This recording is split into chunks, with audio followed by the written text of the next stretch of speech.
Hello, YouTube friends. So, Willie Lumpkin has blessed me with a couple of visits as of recently.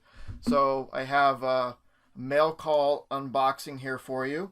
I actually haven't opened these yet. I do know what is in them. Um, there are two. There is one smaller box and one bigger. This one's a little bit bigger. This one's a bit bigger than the other one. So there's this one. This is the little one, right? And this is the big one. But don't be fooled. There's probably not as much in here as it looks. It looks like they have taken a lot of care in packing what is in here, which makes me happy because what is in here is really good. It's really good stuff. So it's despite what the box looks like, it's actually quality, not quantity, that is in here. So we'll save that one for last. Absolute last. Last being second. So we'll start here.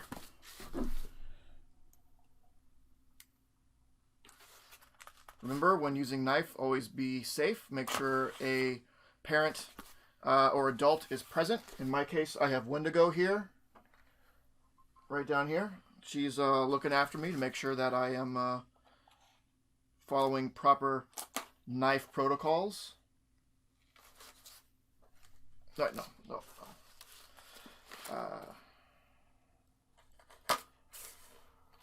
So this first box, this first item is something I got off eBay. Just one thing. Just one little thing. I can take it out of that. Yeah, that's about what I expected. So this is Captain Atom number 83. This is the first appearance of the Blue Beetle Ted Cord. He does show up in the cover, which is always nice when a first appearance also is a cover appearance. As you know, I recently finished reading through the Len Wein run of Blue Beetle, and I loved it. I really liked the character. So I thought I'd go ahead and take a look and grab his first appearance, which is reasonably priced. So this is CGC at a 6.5. Now, I don't know how well you can tell. There's so much glare. Stupid light. Maybe you can tell better on the back. Probably, yeah. So there's a lot of tanning on this. A lot of tanning. Other than that, like, the book is super, super clean and crisp. It just was stored such that all that tanning occurred. But it's still a 6.5. And it made it a little bit more reasonably priced 6.5. Not that it's a super expensive book to begin with. This wasn't a buy it now. This was an auction, so I won it on an auction. There was a buy it now up that went for wasn't horribly priced, but it went more for than what I ended up getting this for. Just because I think people stayed away because of a little bit of that tanning, which I will fully admit it is not ideal. But if it's still a 6.5, I'm kind of okay with it. If it was a more major character, I probably would be, because this is from a personal collection, right? So the value doesn't matter as much to me as the what it means to me as a book. If it was a more major character to me, I probably would have been a little more strict on it. But in order it was worth the trade-off to me to have that little bit of tanning. Again, it's still certified 6.5, which is a pretty good grade for, a book in 66? Yeah, 1966. It was worth the trade-off for me to get that price decrease because of that tanning. So I'm happy with that. So now the big one. So this is from Heritage Auctions. So if you're not familiar with Heritage Auctions, they do it's like a normal auction house, but it being 2020, you can bid online. You can virtually attend the auctions, and every it's Sunday and Monday is when they do like things like comics and animation sales and comic art and things like that. So a few weeks ago, and if you remember, Heritage Auctions is where I got that the original art for the Aunt May Marvel Series 1 trading card. That's where I picked that up. But I hung out there for a little bit, maybe for too long, a few weeks ago. The time it takes for them to ship something to you it's a bit long, right? It's once your payment clears, it's 2 weeks after that. So it takes a little of time to get these. I do recall what is in here, and I'm really excited to see it. Everything in here it's all good news. It's all good news. Probably better news for me because it's mine than it is for you. It's still good news for you because you gotta watch me open it up. But yeah, there's some good stuff in here. I'd mentioned during my 100 subscriber giveaway that I had a box of stuff from Heritage Auctions or from auctions coming, and this is it. It came short after that. Which again, if you're not subscribed, just because you missed the 100 subscriber doesn't mean there's not great content for you to enjoy here on this channel, and that there won't be another giveaway sometime in the future. So hit the subscribe button. All right, enough lip flapping. Let's get in here. What? Oh, away from me. Wendigo says to cut away from me. She's so smart. That's why I keep her around. That and because she's so cute. All right, so I will. I'm not sure what order they are in here. Oh no, the dreaded packing peanuts. Oh man, I'm gonna spend so much time just. Oh. All right. Well. Oh wait. It's a box within a box. Okay, well, here come the peanuts. Flowing out. Ugh. Everywhere.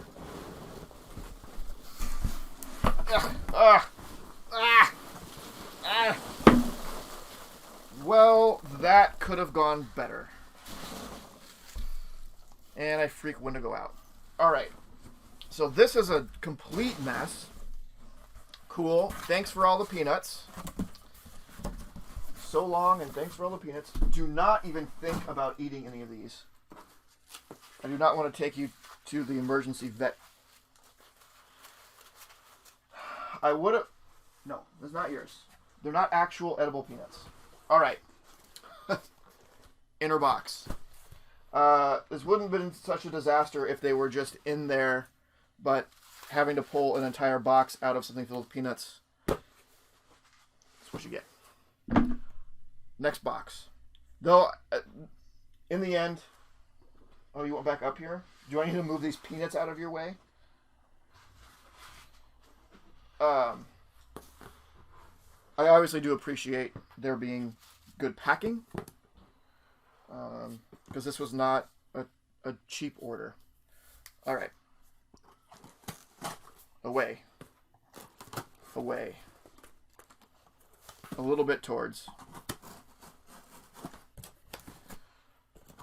I swear, if there's another box in here, I'm going to lose my mind.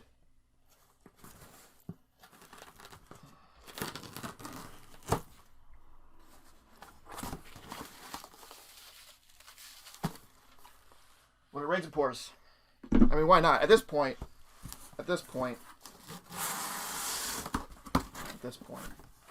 And so, there's not another box, but they all are clumped together. And okay, we are slowly whittling away. A box. We have a box with a box with bubble wrap. If I would have known it was going to take this long to unbox the thing, I wouldn't have done in real time. Did you eat a peanut? I swear.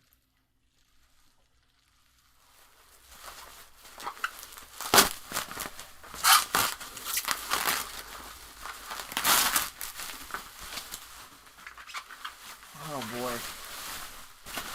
Does anyone need any packing material? Because I certainly have plenty. All right.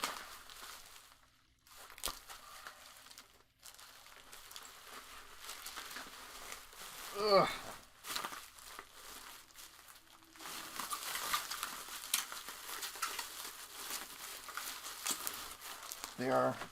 We're getting them. We're getting them.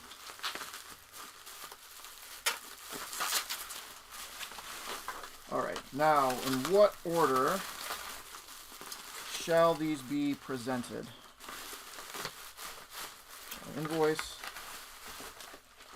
The books are free. The books are free.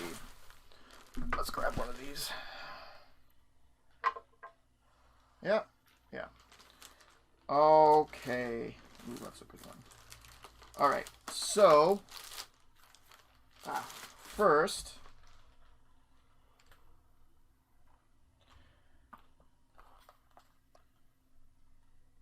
Shazam #1. I at a 9.4, which is that's a significant grade for 1973. I'm surprised that this book doesn't actually go for more for what it is. Obviously, it's not the first appearance of Captain Marvel, but it is the first appearance of him since the Golden Age, right? So you see those, first Silver Age appearance of Captain America is a pretty big hit, right? It's like, yes, it's not the first appearance, but it's his sort of his resurrection. I guess in the case of Captain America, it's literally his sort of resurrection. Yeah, I'm surprised for how little this book is. I understand it's not, first appearance or whatever, but it's pretty cool. What are you doing, Pup? You coming up? You can come up. There's no peanuts. I got rid of all the peanuts, so you can come up. Now I will freely admit, all the way, full measure, no half measures. I overpaid for this a little bit, and that was my own fault. In how I read the maximum bid that I wanted to put in. So, and I probably, the next time I do something with Heritage, I'll probably make a video, if not live stream it. The way that Heritage works is the way that they make their money is that whoever wins something pays a 20% buyer's premium. So unlike eBay, right, where the seller pays the fees, it's the buyer pays the fees, and they're pretty significant, right? You have to pay 20% on top of what your winning bid is. So what I do is I say, well, this is the maximum that I want to pay out of pocket. And then I do the calculations to say, like, okay, well, if this is what I want to, right? For example, if at most I want to pay $100, right? That means my max bid has to be $80 because I have to pay the 20%. And I log both those numbers in a spreadsheet as the auctions are coming up. I looked at the wrong number when I was bidding, and the auctions go really, really fast, so it's easy to kind of get flustered and caught up in the heat of the moment.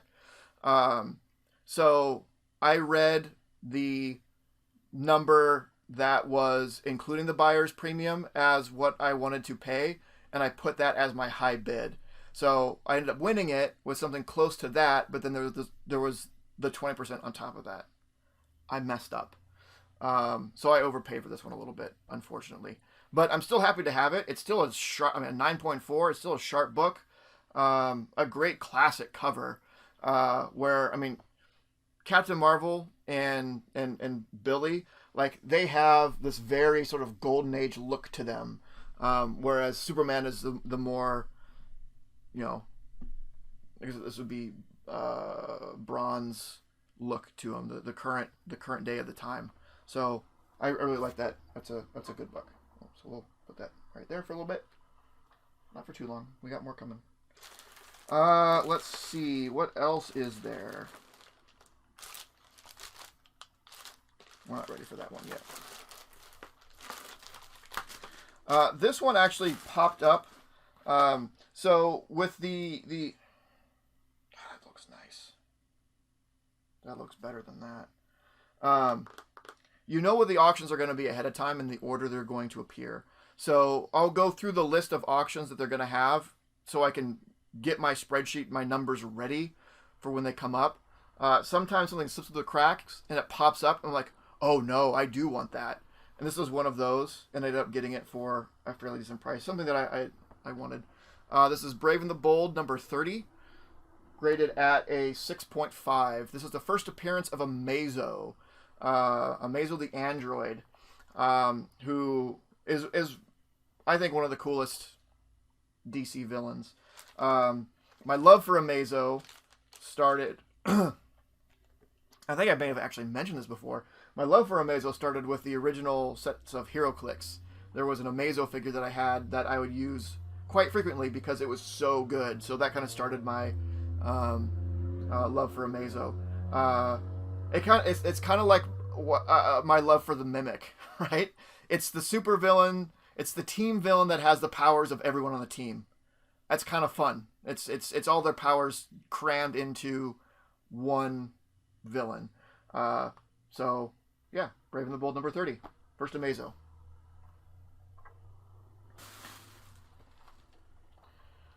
All right, next. Now it's starting to get hard. Which one? There's 3 left. This is a good one. So,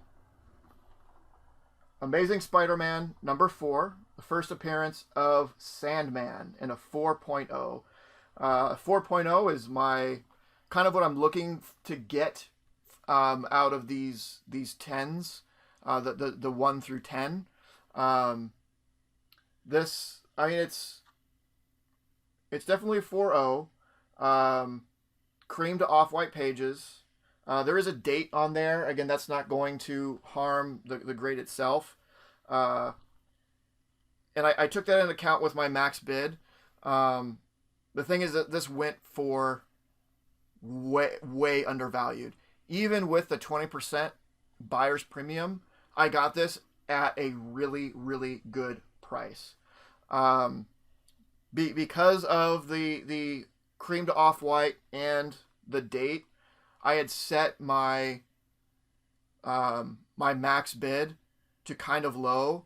Like, I want this book, but if I'm going to take it with these things, I have to get it for a steal, and I did. So, hey, great. But it is one more Amazing Spider-Man to add to the collection and knock off the list. So this makes our countdown to ASM 012. 12 more issues of Amazing Spider-Man to go. And this is a good one. It's 4, right? It's one of the low numbers. It's not the lowest number I need. I still need a 3, but I have a 1, 2, 4. That's pretty good. All right, swap out here. Now, oh man, 2 left. It's hard to say. I'll go with this. So Fantastic Four number 4. This is the first Silver Age appearance of the Submariner. As you know, I've been on a bit of a Submariner kick recently. Ooh. Friends. I could clean this and press this. This was not pressed. anyway, so and I've wanted this book for a while, and the opportunity came up with this to get it at a decent price. I mean, there's little tears here and there. But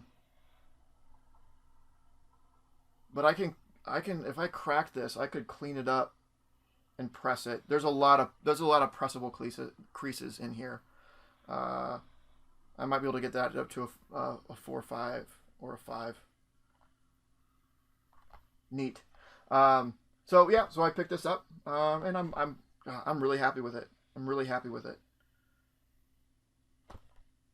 Yeah, good pickup. Sorry, pup, I didn't mean to bonk you. All right, and one more, the last one. This is a pretty good one. Surprisingly, it's not silver.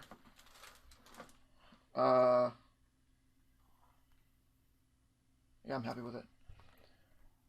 Marvel Spotlight number 5, the first appearance of Johnny Blaze, the Ghost Rider, at an 8.5.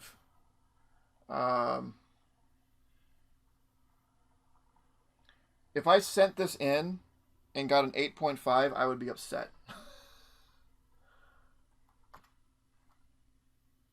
Off-white to white pages. I guess, yeah, I'm not seeing the interior. But this is a really good-looking 8.5. I have to say. I do love me some Ghost Rider. Yeah, I mean, I have I have Ghost Rider 1, which obviously isn't his first appearance. I guess that black is kind of tough. There is a pretty significant spine tick. Not super significant, but there's a couple of them you can see. But yeah, what a great book. What a great book. Was a great grade for being a Bronze Age book. 8.5. An 8.5 for a significant Marvel first appearance Bronze Age, I am perfectly happy with. And I got it at a fairly decent price. So real happy with that. So that is everything. That is it. Just the 6 books. That's it. Just the 5 from Heritage and the 1 from an eBay auction. Again, it's not a whole lot, but man, there's a lot of punch. There's a lot of punch in those. Super happy. Super happy with those. Even now having them in hand, right? I'm that much more excited about them than when I bought them in the 3 weeks or so I've been waiting to get them. I'm super pumped. So, thank you so much for watching. Don't forget to do a like, a comment, and a subscribe if you haven't already. Let me know if you have any of these books, or these are books that you've been looking for. I would love to know and talk about them with you. So that is it, and I will see you soon. Bye. This video was brought to you by Titan Comic Pressing. Follow us on Facebook and Instagram at Titan Comic Pressing LLC.